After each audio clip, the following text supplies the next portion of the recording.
झारखंड में डुमरी विधानसभा सीट पर 5 सितंबर को होने वाले उपचुनाव में एनडीए और इंडिया गठबंधन के उम्मीदवार तय हो चुके हैं। एनडीए की तरफ से एजेएसयू से यशोदा महतो ने अपना प्रत्याशी बनाया, वहीं जेएमएम की तरफ से जगन्नाथ महतो की पत्नी बेबी देवी को मैदान में उतारा गया है। दोनों गठबंधन की अग्नि परीक्षा डुमरी में होने जा रहे हैं। वहीं झारखंड के दिवंगत शिक्षा एवं मद्य निषेध मंत्री जगन्नाथ महतो की पत्नी और हेमंत सोरेन कैबिनेट की मंत्री बेबी देवी को टक्कर देने के लिए एनडीए ने यशोदा महतो को मैदान में उतारा है। वहीं यशोदा महतो एजेएसयू बीजेपी की संयुक्त उम्मीदवार है। दोनों ही गठबंधन के उम्मीदवार 17 अगस्त को नामांकन दाखिल करेंगे। वहीं यशोदा महतो ने 2019 में भी विधानसभा का चुनाव डुमरी से लड़ा था, जो स्वर्गीय दामोदर महतो की पत्नी है।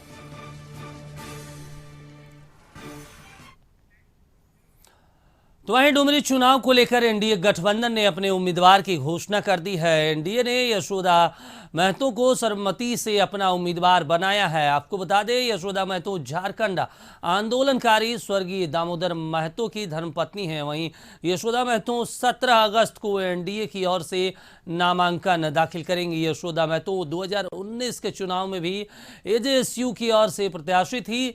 इससे पहले एजेएसयू सुप्रीमो सुदेश महतो ने बीजेपी प्रदेश कार्यालय में केंद्रीय स्तर के नेता समेत प्रदेश अध्यक्ष बाबूलाल मरांडी से मुलाकात की, जिसके बाद आज एजेएसयू कोर कमेटी की बैठक हुई, जिसमें यशोदा महतो के नाम पर सहमति बनी। वहीं पत्रकारों से बातचीत करते हुए एजेएसयू के सुप्रीमो ने सीएम हेमंत सोरेन पर जमकर हमला बोला और एनडीए प्रत्याशी की जीत का दावा किया।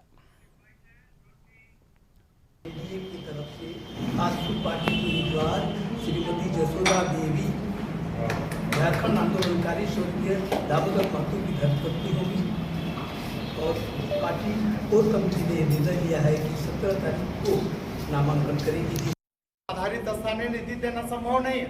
यही मुख्यमंत्री जी बोले थे कि क्या अगर हम यहाँ के ओबीसी को आरक्षण देंगे तो और लोगों को क्या हम उक्रेन भेज देंगे। यही मुख्यमंत्री जी हैं जो खड़ा होकर बोले थे कि हम राज्य में विस्थापन आयोग लागू करें। 43 महीने गुजर गए, कहाँ मुख्यमंत्री जी का विस्थापन आयोग? सदन में दिया हुआ आश्वासन है, कहा गया? 43 महीने बीत गए, विस्थापन आयोग का क्या हुआ? 1932 का तहत आधारित स्थानीय नीति का क्या हो गया? ये मुख्यमंत्री जी तो 1932 करते करते 2023 में आ गए। 60-40 का नीति लिया और 60-40 की नीति को रद्द करने के लिए आज पूरे राज्य के सारे युवा सड़क पर उतरकर आंदोलन कर रहे हैं। सभी लोग आक्रोशित हैं। तो वहीं एनडीए के प्रत्याशी की घोषणा से पहले एजेएसयू सुप्रीमो सुदेश महतो बीजेपी प्रदेश कार्यालय में केंद्रीय स्तर के नेता समेत प्रदेश अध्यक्ष बाबूलाल मरांडी से मुलाकात की। इस दौरान डुमरी उपचुनाव में एनडीए के प्रत्याशी को लेकर चर्चा हुई। मुलाकात के बाद मीडिया से बात करते हुए सुदेश महतो ने कहा कि एनडीए की रणनीति और आने वाले उपचुनाव के विषय में बीजेपी के नेताओं से बातचीत हुई। उन्होंने कहा कि एनडीए पूरी तरह से एकजुट होकर ये चुनाव लड़ेगा।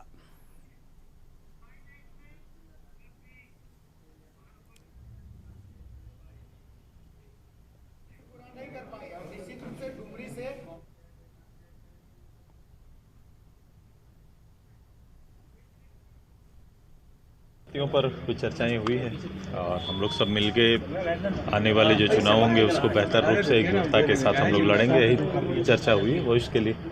उम्मीदवार क्या बातें हुई है, उम्मीदवार कौन होंगे, किस प्रकार संगठन अभी तय करेगा। अभी संगठन का कैंडिडेट आज आने घोषणा होना है।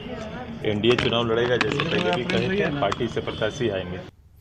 और इस खबर पर ज्यादा जानकारी के लिए रांची से हमारे संवाददाता रुचि जुड़ गई हैं लाइव। रुचि, ये बताइए, अब महागठबंधन की तरफ से भी उम्मीदवार की घोषणा तो पहले की जा चुकी थी, अब वहीं एनडीए की तरफ से भी यशोदा महतो को उतारा गया है मैदान में। क्या कुछ स्थिति है? क्योंकि जिस तरीके से एजेएसयू पार्टी जो है वो दावा कर रही है कि वो 2019 के दूसरे नंबर पे थी, तो ऐसे में वो पूरी तरह से आश्वस्त हैं कि इस बार उपचुनाव में एनडीए का गठबंधन के जो प्रत्याशी हैं वो जीत कर आएंगे। रुचि। हाँ बिल्कुल दीपक, देखिए आज सुप्रीमो सुदेश महतो जो है वो कल लक्ष्मीकांत वाजपेयी यानी कि भाजपा के जो प्रदेश प्रभारी हैं लक्ष्मीकांत वाजपेयी, संगठन महामंत्री कर्मवीर सिंह, प्रदेश अध्यक्ष बाबूलाल मरांडी से मुलाकात हुई और गहन चिंतन मंथन किया गया। उसके बाद देखिए जो एनडीए के प्रत्याशी के नाम की घोषणा कर दी गई। देखिए यशोदा देवी वो प्रत्याशी होंगी जिनसे बेबी देवी यानी कि यूपीए की प्रत्याशी बेबी देवी से उनका मुकाबला होगा और ये मुकाबला देखिए काफी जबरदस्त होने वाला है। एक तरफ एनडीए जो है ये दावे कर रही है कि हम इस बार जीतेंगे और रामगढ़ उपचुनाव के परिणाम को फिर से दोहराया जाएगा और हमारी प्रचंड बहुमत से जीत होगी। वहीं दूसरी ओर देखिए यूपीए की तरफ से भी ये दावे किए जा रहे हैं। बता दें कि यूपीए की जो बैठक है यानी कि आईएनडीआईए में शामिल जो दल हैं उनकी बैठक मुख्यमंत्री आवास में हुई थी और वहां पर भी देखिए एक रणनीति तैयार की गई कि कैसे बूथ स्तर जो भी प्रखंड है, प्रखंड से लेकर के बूथ तक को मजबूत किया जाए। वहां के कार्यकर्ताओं को एक मूल मंत्र दे दिया गया है कि कैसे जनता के बीच जाना है और एक एक वोट जो है उसे बेबी देवी यानी कि यूपीए की प्रत्याशी बेबी देवी के पक्ष में जाए, इसके लिए लगातार कार्य किया जा रहा है। जी देखिए 17 अगस्त को नामांकन फॉर्म भरा जाएगा यानी कि नामांकन दाखिल किया जाएगा एनडीए के तरफ से भी और यूपीए की तरफ से भी। तो देखिए यूपीए की तरफ से जो नामांकन फॉर्म दाखिल होगा उसमें मुख्यमंत्री हेमंत सोरेन भी बेबी देवी के साथ होंगे, कई नेता और विधायक सांसद उपस्थित रहेंगे। वहीं अगर एनडीए की तरफ से बात करें तो यशोदा देवी के नामांकन में आजसू सुप्रीमो सुदेश महतो उपस्थित रहेंगे। वहीं संगठन महामंत्री की बात करें कर्मवीर सिंह जो सांसद है आदित्य साहू, वहीं कई विधायक और नेता कार्यकर्ता जो है वहां उपस्थित रहेंगे यानी कि मौजूद रहेंगे।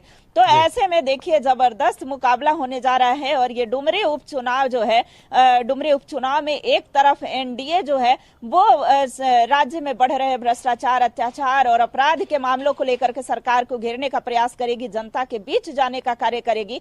वहीं दूसरी ओर देखिए यूपीए ने भी कमर कसा है और सरकार की जितने भी सफलताएं हैं यानी कि सरकार के द्वारा किए गए विकास के कार्य हैं, सरकार के द्वारा चलाए जा रहे योजनाओं को जनता के बीच ले जाने का कार्य करेंगे। लेकिन देखना होगा कि इस मुकाबले में कौन सी पार्टी जो है वो कितनी जगह यानी कि एनडीए जो है वो एनडीए की पकड़ मजबूत हो पाती है या फिर आईएनडीआईए की पकड़ मजबूत हो पाती है, ये आने वाले दिनों में देखना होगा। फिलहाल जो है दावे दोनों तरफ से मजबूती से किए जा रहे हैं। देखिए दीपक बता दे कि ये छठा उपचुनाव जो है ये होने जा रहा है। पिछले 5 उपचुनाव के परिणाम की अगर बात करें तो 4 उपचुनाव में यूपीए की जीत हुई थी और एक उपचुनाव जो पिछले बार रामगढ़ में हुआ था उसमें एनडीए के साझा प्रत्याशी यानी कि आजसू के उम्मीदवार सुनीता चौधरी की हुई थी। तो ऐसे में देखिए टक्कर जो है वो जबरदस्त होना है। देखना होगा कि एनडीए के प्रत्याशी के सर जो है जीत का ताज चढ़ता है या फिर यूपीए एक बार फिर से दावे मार जो है वो जीतती है। बिल्कुल रुचि, ऐसे में इंतजार करना होगा कि जब